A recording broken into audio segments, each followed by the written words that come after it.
Hey everybody, this is George Brasher with Shakedown of Thunder Sports, and you're about to watch the two Irish brothers. Go Irish. Going deep for Smith. Irv Smith. What a run by Smith. Look at that. Touchdown. Oh, my. How's it going, everyone? I am Sean Moriarty. I'm Benjamin Walters. Welcome to another edition of the Two Irish Brothers Show. You guys know the drill. Hit the subscribe tab in the bottom right-hand corner. Like or dislike the video for algorithm purposes, so hopefully you see us more out there in the land of YouTube. And hit that bell icon so you're always notified when Ben and I come out with new content or go live on this channel. So with that said, Ben, another week is come and gone. Notre Dame is fresh off the big 66-7 win over Purdue. But here it is. And I know Halloween isn't for another month yet, but I'll just say this. We got another MAC team coming this All right. Yep. And one we're a little more familiar with than Northern Illinois because we have seen Miami of Ohio in the past. Yes. In the last decade.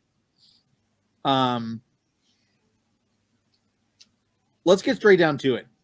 Miami of Ohio sucks. Okay.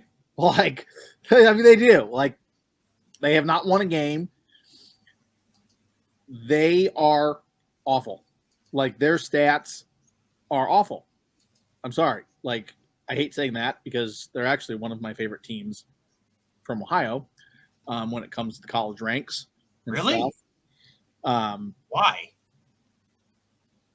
I'm not trying to sidetrack here, but I got to ask why on that question.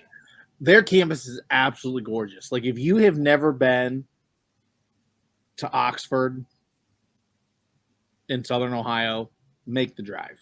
Like, make it. It's worth it.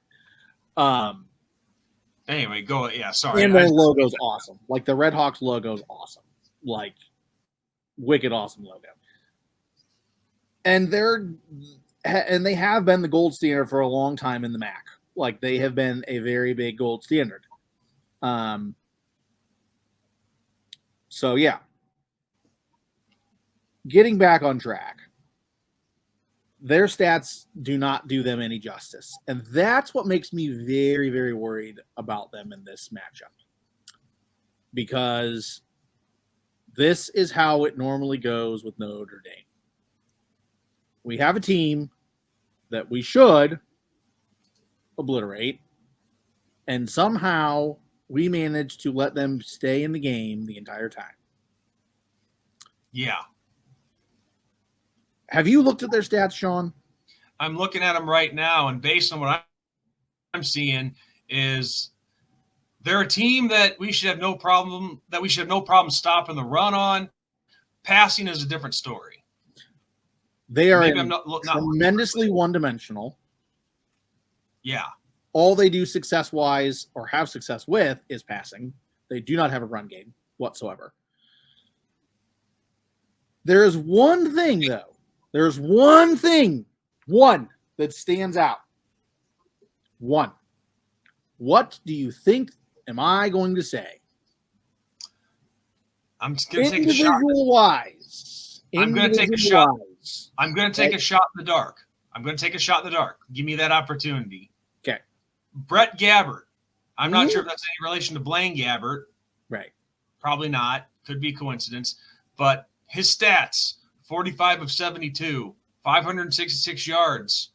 Completion percentage of 62.5, not bad. Touchdowns, 2. But this is where I'm guessing that you're looking at. 3 interceptions and 7 sacks. No, the 2 touchdowns. Because why? Because we can't say the same thing with our starting quarterback. Well, okay. I thought you were actually talking like defensive strategy here. No. We're not there yet, my friend. All right. Okay. So I failed.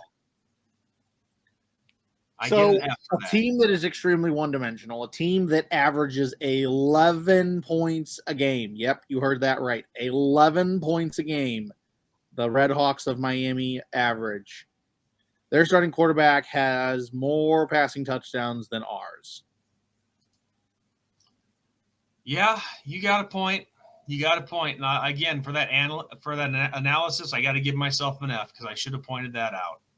But it's our backup, though, that is tied for touchdown passes with this guy. Now, as I said, they're a one-dimensional team. They do not have a run game. They are pass right now. Pass. Oh, these rushing numbers are horrendous. Our defense,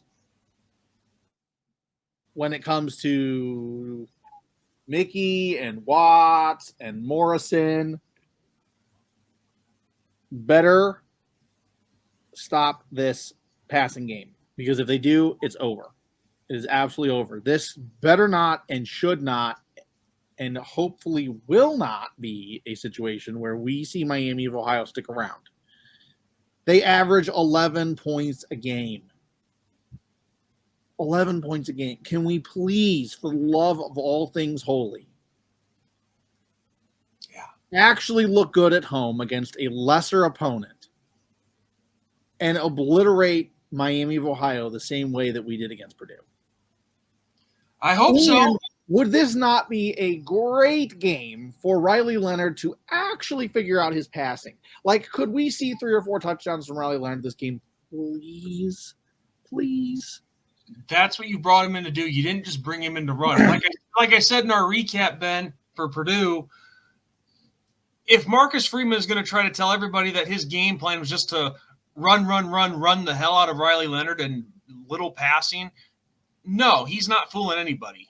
Certainly not me, because that is not the game plan. And I think he doesn't want to admit that Riley wasn't following the game plan. Yeah. So anyway, I digress back to that. We know what to do, though. Like, this is not a difficult task here. Okay. Like, I hate saying that. Like, I don't like making fun of opponents like this, but this is not a difficult task. Okay. You know what you need to do here. There is not a 3-headed monster that you would run into like at Texas or Alabama or Georgia. This is, you know exactly what they're going to do. You know what they can do. You know what they can't do. Go and destroy them. And that's how it should have been with Northern Illinois. You know, despite all what Northern did have, you still should have killed them. Here's the thing with Northern, okay? Here's the big difference between Northern Illinois and Miami of Ohio. Northern Illinois is a very senior-led team. Miami of Ohio is the opposite and is learning everything again. There should be no reason that they are in this game. Ever. Ever. I agree. That's how it looks on paper anyway. But, of course, that we know the game's not played on paper. No. Because if it was played on paper, we would never see upsets. Yeah, exactly. And as Notre Dame fans, that would be great. But as college fans, that wouldn't be great. But I digress. So it's typical. This is the typical minimize mistakes. We had 5 penalties against Purdue. 5. Okay. That needs to be cleaned up a little bit too. Okay. We had a lot of penalties against Northern Illinois. We had penalties galore against Texas A&M. Penalties need to be addressed. Okay. There is only one time where a penalty, in my opinion, is acceptable. One. And what is that? And that is when you do not have your right formation or you don't have enough guys on the field, if you're a defense, then jump off sides to automatically stop everything. Simple. Well, I could think of a couple of other reasons. So that needs to be minimized. Obviously, the turnover battle. Duh. Football 101. Win the turnover battle. You win that, you win the game. 9.5 times out of 10, you win the game if you win the turnover battle. Yeah. Yep. I agree. But all I know is we should be coming into this game with a chip on our shoulder. And you know what? I've said that before, because not only against Northern should we have been coming in with a chip on our shoulder, but this team, for the past 30 plus years should be coming in with a chip on its shoulder. No one believes in them. No one. And some of it's justified. Some of it's justified. I'll give it. I'll give it to some of the haters. But yes, no one believes in you. No one thinks you can do it. No one expects you to do it. Go do it. Go do it. Yeah. People in your own fan base don't expect you to do it. Go do it. No, I mean we've been a strong laughing stock for the past couple weeks, even with the Purdue victory that we lost to a team like Northern. And it's like I've said before, after that happened, do we want to keep being the laughing stock? I mean, it's been a habit of losing to teams like this, even like Miami of Ohio.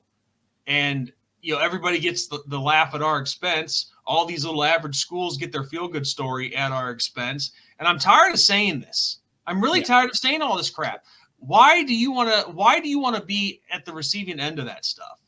I'm talking to the coaches and the players. Why do you want to be at the receiving end of this stuff? And I know I should just probably let it go because, we're coming off a big win against Purdue.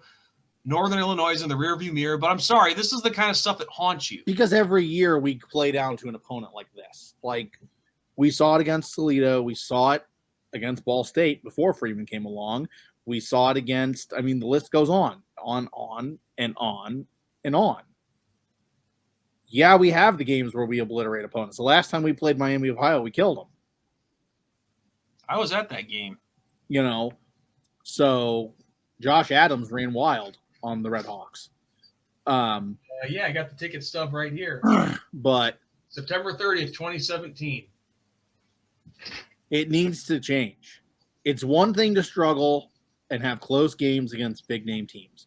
And every now and then against a smaller team, like Georgia struggled against Kentucky this past week and eked out a win. LSU struggled against South Carolina and eked out a win. Those happen. It happens. Like, it happens from time to time. But it's one of those where it can't happen against a team like this every week. No. Yeah. These are the teams you have to put them away. And that's why a lot of other teams get the respect that they do because they can put them away no problem. Yeah. But I'll say this, like you're right about the Georgia Kentucky comparison, but I will say they were at least playing Kentucky, and Kentucky's been coming on pretty strong in the SEC recently, to some degree. But a group of 5 team against a Georgia or an Ohio State, Alabama, Tennessee, whoever, you're right, they would kill this team. Look what Tennessee just did to Kent State. Yeah. Blew them out of the water. The fact that we're even having that with these teams like Northern Illinois or Toledo, MAC schools of all that. MAC schools. Right. Or even against Marshall. I don't care what kind of veterans they have on these teams. Talent-wise, we're the better team. But we find some way to lose it, be incompetent, and like I said earlier, give these smaller teams our little feel-good stories and embarrass ourselves and get people laughing at us. Yep. So I'm tired of it. It's like, when does it freaking end? So I don't know. I'm not trying to bitch here, but I just hope that this week against Miami of Ohio, there's none of that. This is a team that's worse than a lot of others. They're definitely worse than Northern, if that's hard to believe. Because like I said, Northern's just your middle of the pack team. Yeah. They're going to be your 7 win team that goes to some bowl game, some minor bowl game. Right. So I don't want to see anything close this Saturday. No. Nope. Well, we've hit that moment, man. We know what to do. We know what needs to happen. We've hit that moment. Score prediction time. Well, and also we got to remember too that the game this week is on Peacock Network. It is on Peacock. Yep. Big. And I've had a change of heart with Peacock because there's new movies that get released on there, and there's also a whole bunch of wrestling archive stuff, professional wrestling. So, but I digress. I will let you go first. Mine's simple. I went first last time. Go ahead. My prediction is very simple. I'm not making one yet. I'm not ready to make one. I want to see some consistency before I start making picks, because I'm tired of the egg on my face. And we don't have to make picks on here. We're not required. This isn't ESPN or some other sports show. We have no contractual obligations to. I wish we did have. I wish we did have contractual obligations, because that means we're getting paid for the show. I wish we did. Yeah. But until we do become contractually obligated by somebody, I just don't feel comfortable making a pick yet, just because, like I said, we need the consistency. So I will pass it right back over to you, my friend. That's where I stand. I think Notre Dame rides the wave that is momentum in a good way. Notre Dame wins 70-3 in this game. Ooh, if we put up 70 points, that would be fantastic. And don't get the wrong idea. I think we're going to win too. I think we're going to win. I got a feeling. It's Miami of Ohio, guys. That's my thing. Hooked on a feeling. I really want to be believing that Notre Dame can win. What more can I say? It's Miami, Ohio. We said the same with Northern Illinois, so maybe I will end up with egg on my face, like you say. But yeah, I predicted them to lose to Purdue last week. The first time ever that I've ever predicted us to lose to a team. Did you ever think you could have been onto something? Yeah, maybe I should predict us to lose every game. No, don't do no, I don't think that we lose this one. I don't think it's close. I think we come back home. We're motivated. We're hungry. We get the big W.